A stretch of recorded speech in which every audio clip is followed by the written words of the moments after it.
জীবনের প্রথম ক্লাস তপবন স্টাডি সেন্টারে আজকে।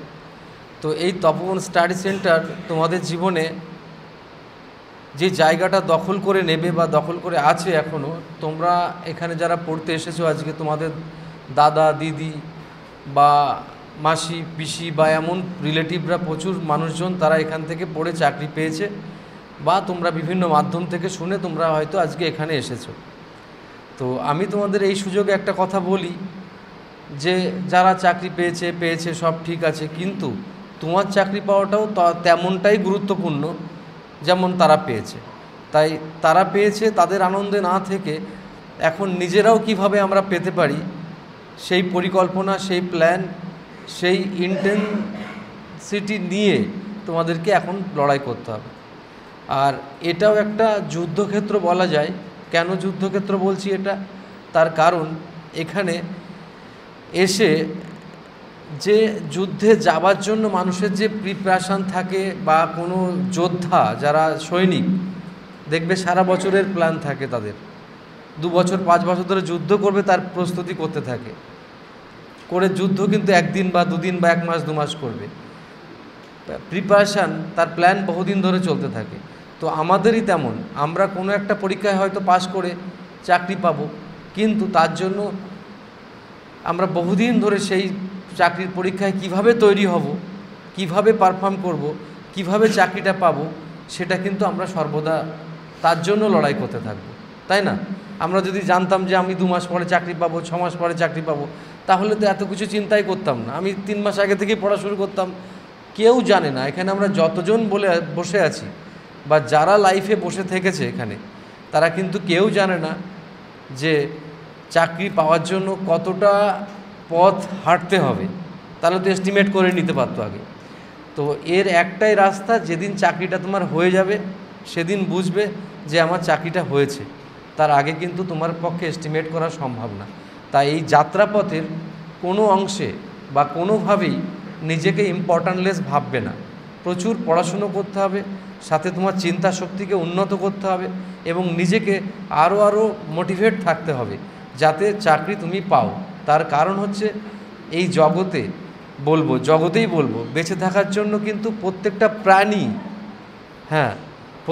প্রাণী কিন্তু লড়াই করে। প্রত্যেকটা প্রাণীও লড়াই করে।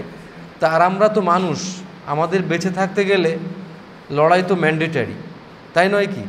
আজকে যারা লড়াই করতে ভয় পাচ্ছ, তারা বুড়ো বয়স অবধি লড়াই করতে হবে। তাই আজকে যারা ভালো করে তোমরা পারফর্ম করবে, তারা দেখা গেল 1-1.5 বছর ভালো করে খেটে একটা সরকারি চাকরি পেলে, একটা লড়াই থেকে তো কিছুটা মুক্তি পাওয়া যাবে। এই চাকরি টিকিয়ে রাখার জন্য তো আর পরীক্ষা দিতে হবে না। আমাদের দেশে তো সেরকম নিয়ম নেই যে একবার চাকরি হয়ে গেল আবার পরীক্ষা দাও সেটাকে টিকিয়ে রাখার জন্য, তা তো নেই। তাহলে একবার যদি লড়াই করে একটা জায়গার সিকিউরিটি অন্তত নিয়ে আসতে পারি, যে আমার সারা জীবনের খাওয়া দাওয়া, বেঁচে থাকা, সন্তানদি মানুষ করার জন্য একটা জায়গা আমি পেয়েছি, তারপরে আমি যদি চাই যে আমি আরও উন্নত হব, আরও নিজেকে বড় করব, তাহলে সেই ব্যাপারটা আলাদা, সে আরও কিছু করতে পারবে, তাই তো নাকি বলো? তাই আমি বলতে চাই যে নিরন্তর প্রক্রিয়ার মধ্যে থেকে নিজেকে যত উন্নত করতে পারবে, যে তত তাড়াতাড়ি সে চাকরি পাবে। আর একটা কথা তোমরা মাথায় রাখো, যে এটা হচ্ছে একটা কম্পিটিশান পরীক্ষা। এই কম্পিটিশান পরীক্ষাটা এমন একটা পরীক্ষা যেখানে কেউ কাউকে কিন্তু একটু জায়গাও ছাড়বে না। ছাড়বে কি? কেউ জায়গা ছাড়বে না। তাহলে কেউ যখন তোমার কোনো জায়গা ছাড়বে না, তা তুমিও তো কারোর জায়গা ছাড়োনি। সামান্য ট্রেন বাসে যখন আমরা চাপি, তখন খেয়াল করে দেখেছো একটা সিট তাই কেউ দিতে চায় না বয়স্ক লোকদের বা কোনো কাউকে। আর তোমার চাকরি কেউ ছেড়ে দেবে? তাই এইটা আমাদের লড়াই করে নিতে হবে। এই জায়গাটা এমন জায়গা, কেউ তোমাকে ছাড়বে না, কেউ ছাড়বে না। তো ছাড়ার প্রশ্নই ওঠে না। যেখানে একটা চাকরি পেলে 1000 টাকার স্যালারি পাচ্ছে, তার একটা সিকিউরিটি পাচ্ছে, তো এই জায়গাটা কেউ ছাড়বে তোমায়? কেউ ছাড়বে না। তাই সম্পূর্ণরূপে লড়াই করে তোমাকে টিকিয়ে রাখতে হবে নিজের জায়গাটাকে। তাই এখন তোমরা আর কুয়োর ব্যাঙ নও। কুয়োর ব্যাঙ বোঝো তো, যাদের জায়গাটা সীমিত। আর এখন তোমরা সমুদ্রের ব্যাঙ, মানে সমুদ্রের মধ্যে যে মাছেরা বাস করে তাদের মতো হতে হবে তোমায়। কারণ এখন হাজারো লাখো ছেলে মেয়ের সঙ্গে তোমাদের কম্পিটিশান পরীক্ষা দিতে হবে। তাই মানসিকতা আমাকে তেমনভাবে সেট করতে হবে যে এত মানুষ আমরা পড়ছি, এত মানুষের মধ্যে কি করে পড়বো, এই মাথায় এই চিন্তাটা নিয়ে এসো না। কারণ এই চিন্তাটা যত নিয়ে আসবে, তত তুমি নিজেকে পিছিয়ে যাবে। আমার কথাগুলো তোমরা বুঝতে পারছো? এটা হচ্ছে তোমাদের সবথেকে বড় ফ্যাক্টর। তো সেই জায়গায় দাঁড়িয়ে তোমরা নিজেদেরকে যতটা উন্নত করতে পারবে তত তাড়াতাড়ি কিন্তু সে চাকরি পেতে পারবে। এবার নিজেরা এই একটা ব্যাপার তোমাদেরকে বললাম। আর